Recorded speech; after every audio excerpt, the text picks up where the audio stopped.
story by Kosid. Am I the a-hole for calling my friend stupid for getting pregnant? She FaceTimed me in the middle of the day while I was at work bawling her eyes out.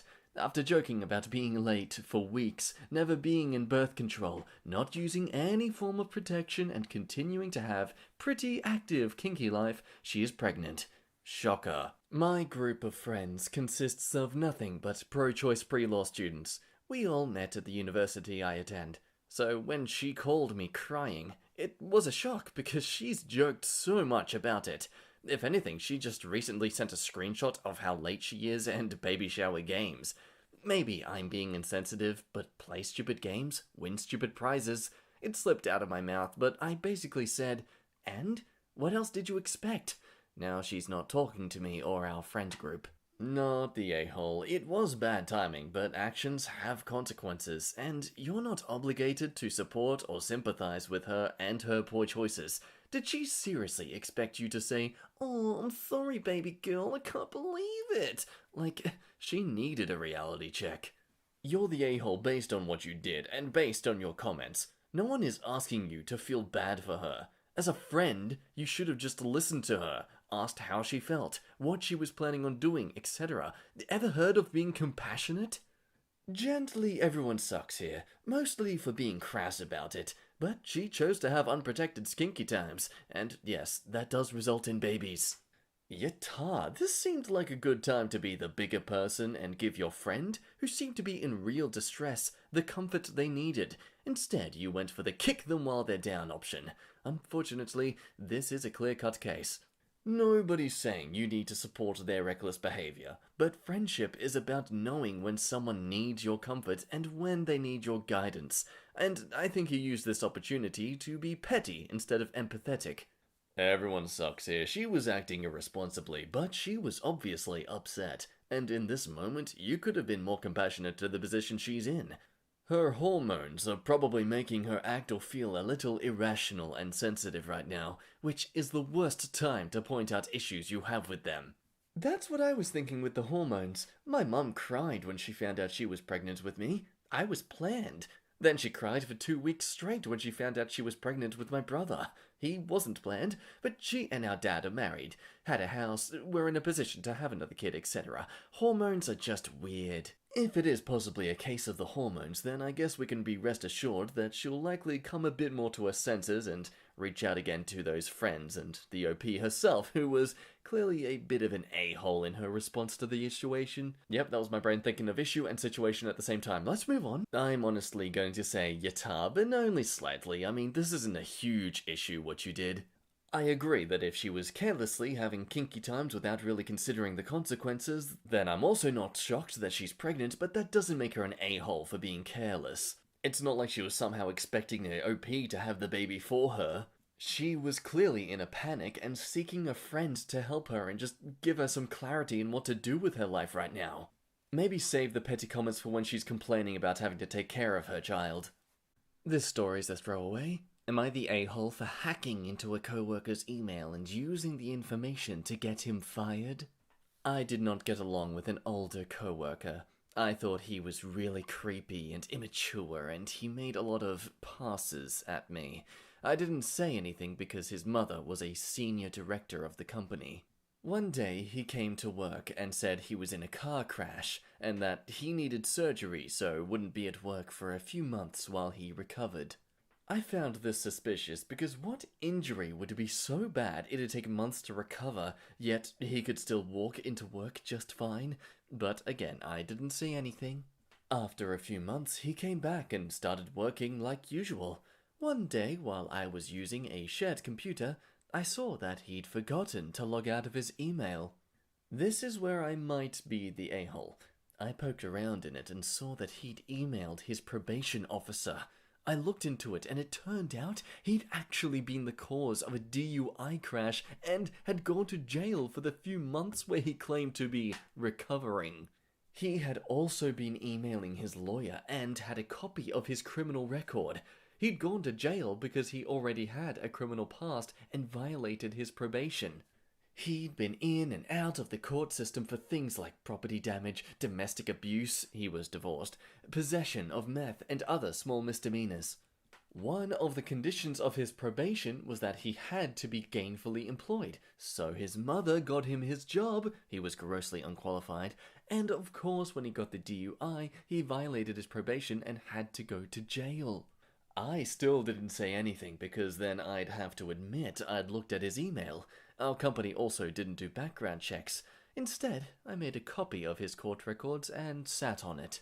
After a year or so, a new coworker accused him of being racist towards her and harassing her, but it seemed like things were going to get brushed over with them moving their offices so they would have no contact with each other. That's when I printed out a copy of his criminal record and left it in a public place. I wanted to get it anonymously to HR or even the president, but I couldn't think of how, so I left it on a shared printer. It ended up in the company formally conducting a background check on all of their employees and eventually firing him. I never told anyone what I did, so I wonder if what I did was wrong. I openly admit I did it because he was a bully and a horrible coworker and I just wanted to get rid of him, not because I was trying to protect the company or whatever.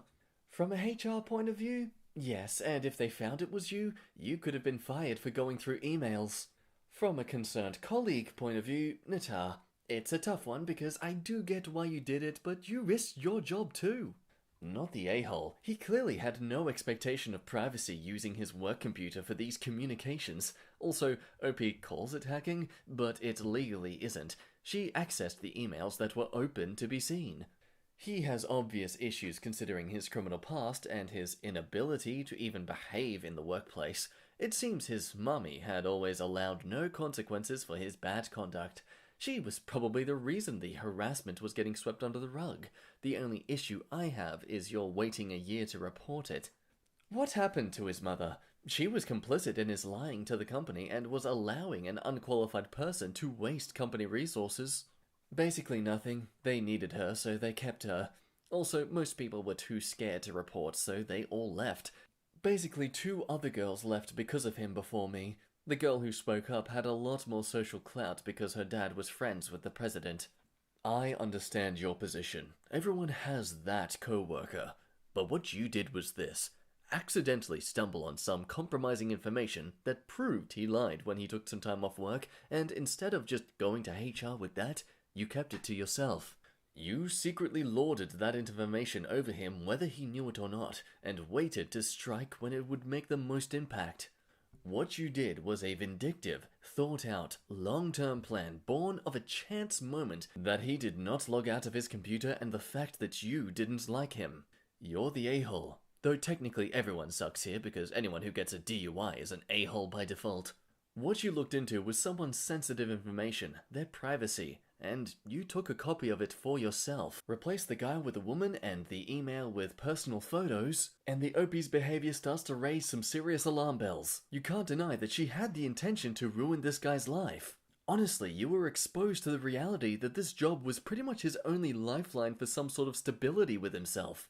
And your actions are very similar to that of a jealous guy resorting to revenge porn. However, it can be argued that this isn't just some ordinary coworker who's being a bit annoying.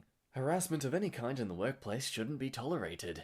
And based on the evidence of previous workers leaving due to his actions, I still think you causing him to get fired was an a-hole move, but sometimes this world needs a-holes.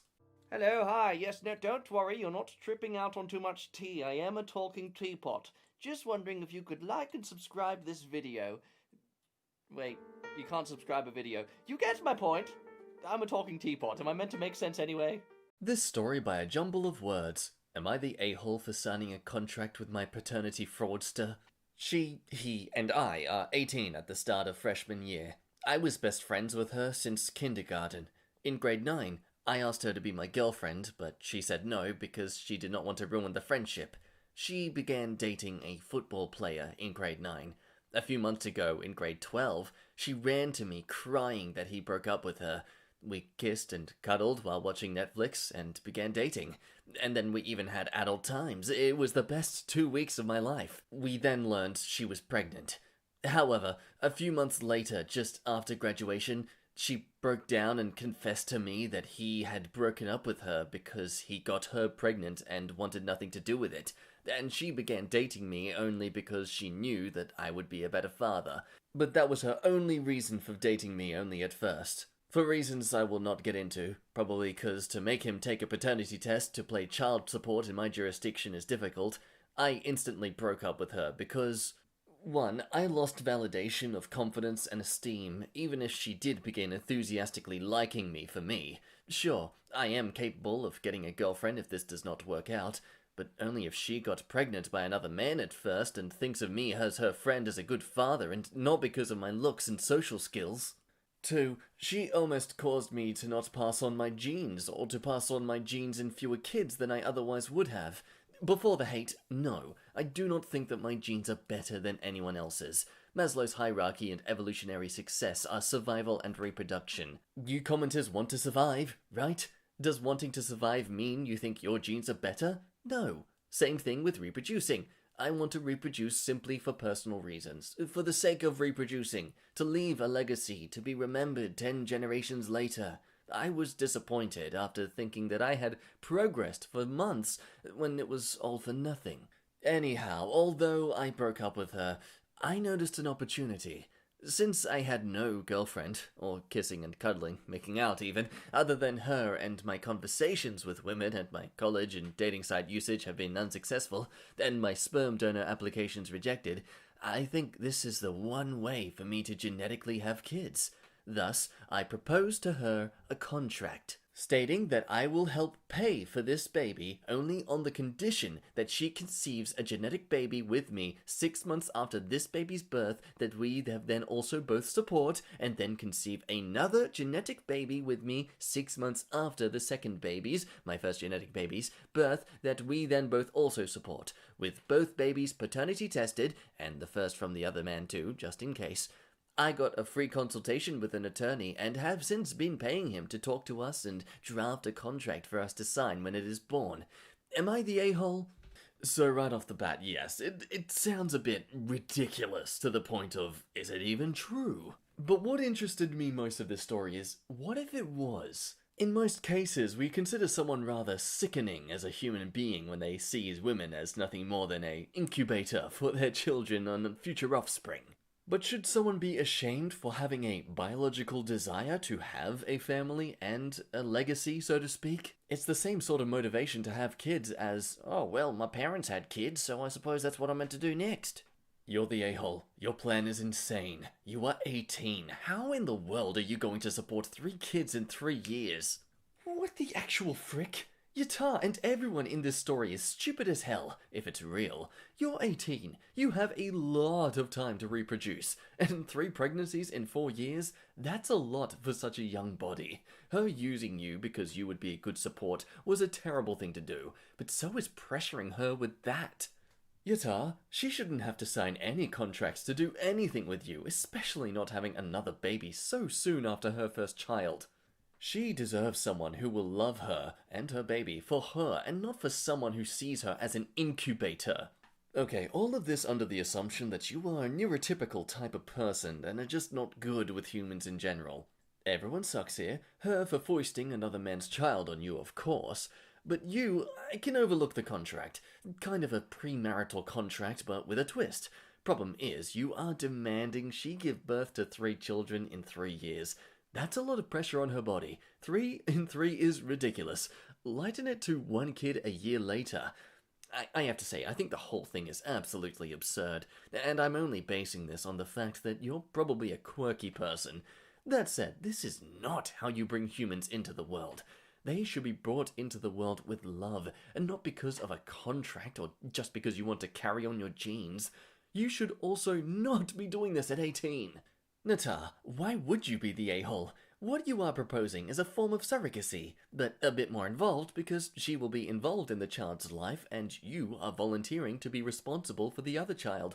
There is nothing a-hole-ish about it, provided that she agrees free of any pressure. However, see my last note about the gap between pregnancies. The important thing is to understand that this woman will be in your life for 18 years at a minimum, probably forever. You are taking on significant financial responsibility, not to mention the responsibility of a parent to 3 kids. It's a lot for someone so young. How will you feel if she gets a boyfriend or married? What if the new boyfriend hates you and tries to make your life miserable? She has already been dishonest. Just because you struck out so far doesn't mean that you are doomed to being a bachelor indefinitely. In fact, it seems like your self-esteem is not very good. The red flag is your willingness to rush into this lifelong decision so young. This will absolutely change your life. What about college? Do you want to travel? Have experiences? Children really make that difficult. These are some fair points. Look, I do think that he's not really an a-hole here because he isn't necessarily forcing her into anything. She was dishonest about the relationship from the get-go, she confessed about it eventually, and he felt hurt, betrayed, and broke up with her. Now he's returned with a proposition, which, well, yeah, you think about it, it's a bit of a stupid thing to do. He left on the high ground, but came back crawling into the lower ground with her. But regardless, this contract isn't being forced upon her, it's simply a mutual agreement. I will be your partner and help you raise this child if you raise my own children too. Granted, it seems totally unfair, and if I were her, I wouldn't take it, but it isn't an ultimatum. That does us for today's video. Thank you so much for watching. If you're looking at my face right now, that means you liked this video. So all I appreciate is if you would like the video back. Because if you like it, then I'll like you for liking the video, and then I can make more stuff for you to like that you can like, and it'll be just a constant cycle of never-ending pain and suffering. So don't do it alone. Suffer with me. I don't know where I was going with that. If you haven't subscribed but you want to see some more content, then please, what are you waiting for? Click that notification bell so you're always updated on the latest content. And hey, why not check out some other videos while you're here? But anyway, that does me for today. Thank you again for watching. You're an amazing person. I love rambling at you, and I look forward to you staring at me beyond the abyss again soon. I can't close well. Don't at me, okay? My name's been Jack. Bye-bye. You're amazing. See ya!